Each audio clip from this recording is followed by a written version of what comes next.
Desde que el ser humano existe, el sonido ha sido una de las formas más poderosas de comunicación y expresión.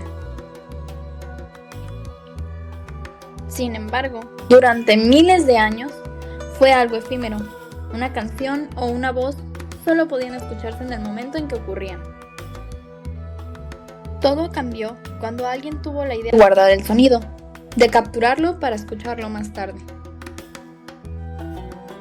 Esa idea marcó el inicio de algo que hoy damos por hecho, la grabación sonora.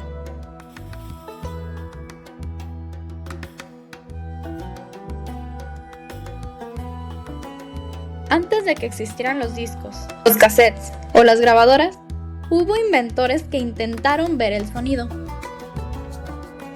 En 1857, un francés llamado Edward Louis Scott de Martinville creó un aparato llamado fonomógrafo.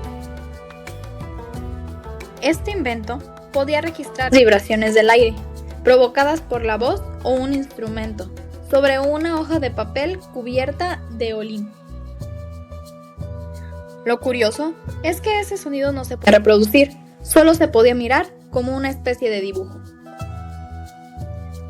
Unos años después, en 1877, Thomas Alva Edison cambió la historia con el fonógrafo, un cilindro de metal o cera que no solo grababa, sino que también podía reproducir la voz grabada.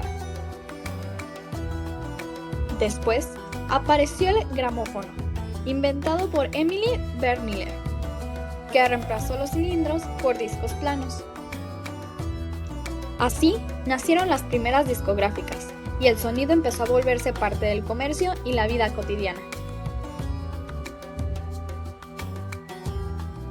En esta época no existían micrófonos ni electricidad en los procesos, todo se hacía de forma mecánica, con grandes bocinas que captaban el sonido. Aunque las grabaciones no tenían mucha calidad, fue un paso enorme para la humanidad. Por primera vez podíamos escuchar voces del pasado. Con la llegada de la electricidad, el sonido empezó a mejorar. Los micrófonos y amplificadores reemplazaron las bocinas grandes y las grabaciones comenzaron a sonar mucho más reales. En esta etapa, nacieron los primeros estudios de grabación con equipos eléctricos y se desarrollaron los discos de vinilo. También fue el tiempo en que la radio se volvió parte del día a día. Gracias a las grabaciones, las canciones podían transmitirse a miles de personas al mismo tiempo. La música dejó de ser solo para quienes asistían a conciertos y se convirtió en una experiencia compartida en casas, autos y cafeterías. Las orquestas y cantantes comenzaron a grabar sus canciones y la industria musical empezó a crecer como nunca. La grabación ya no era solo una curiosidad tecnológica, sino una herramienta artística y comercial.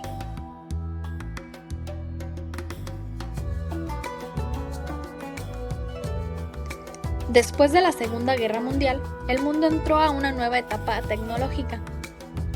Apareció la cinta magnética, un invento alemán que revolucionó la forma de grabar. Por primera vez, los músicos podían editar el sonido, grabar varias pistas y mezclarlas.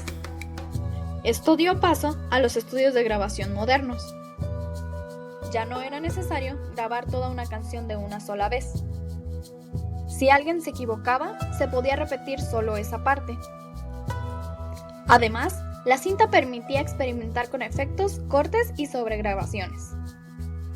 Este avance fue clave para géneros como el rock, el pop y el jazz, que empezaron a usar el estudio como un instrumento más.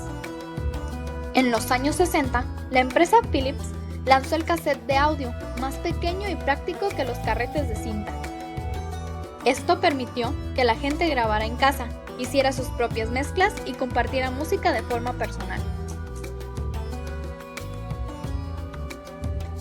Con la llegada de las computadoras y el formato digital, todo cambió de nuevo. Los CDs reemplazaron al vinilo y al cassette porque ofrecían una calidad de sonido más amplia y duraban más. Pero el cambio más grande fue la aparición de los programas de grabación digital. Con ellos, los ingenieros de audio podían editar el sonido en la computadora, cortar, copiar, pegar y añadir efectos sin perder calidad. A finales de los 90 y principios de los 2000, los estudios empezaron a usar estaciones de trabajo digitales, DAW por sus siglas en inglés, como Pro Tools, Logic y Cubase. Estos programas transformaron el proceso creativo y permitieron grabar canciones completas sin necesidad de equipos costosos. Hoy en día vivimos en una etapa en la que cualquiera puede grabar.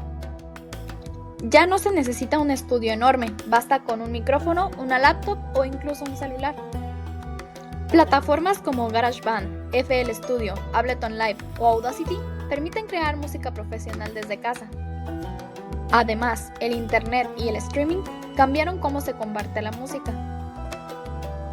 Antes se necesitaba una disquera para distribuir una canción, ahora basta subirla a plataformas como Spotify, YouTube o SoundCloud. También aparecieron nuevos formatos como los podcasts y los audiolibros, que muestran cómo la grabación sonora se ha vuelto parte de todos los aspectos de la vida moderna, la educación, el entretenimiento y hasta la comunicación diaria. La historia de la grabación sonora es una historia de creatividad y curiosidad humana. Desde los primeros intentos de atrapar el sonido hasta las producciones digitales actuales, el objetivo siempre ha sido el mismo: guardar momentos para poder revivirlos. Hoy podemos escuchar a artistas de hace 100 años, estudiar grabaciones antiguas y crear nuevas obras sin limitaciones. Además, la grabación sonora cambió nuestra forma de comunicarnos y entender el arte. En la actualidad, grabar es tan cotidiano como de respirar. Registramos notas de voz, clases, conciertos, entrevistas o simples recuerdos.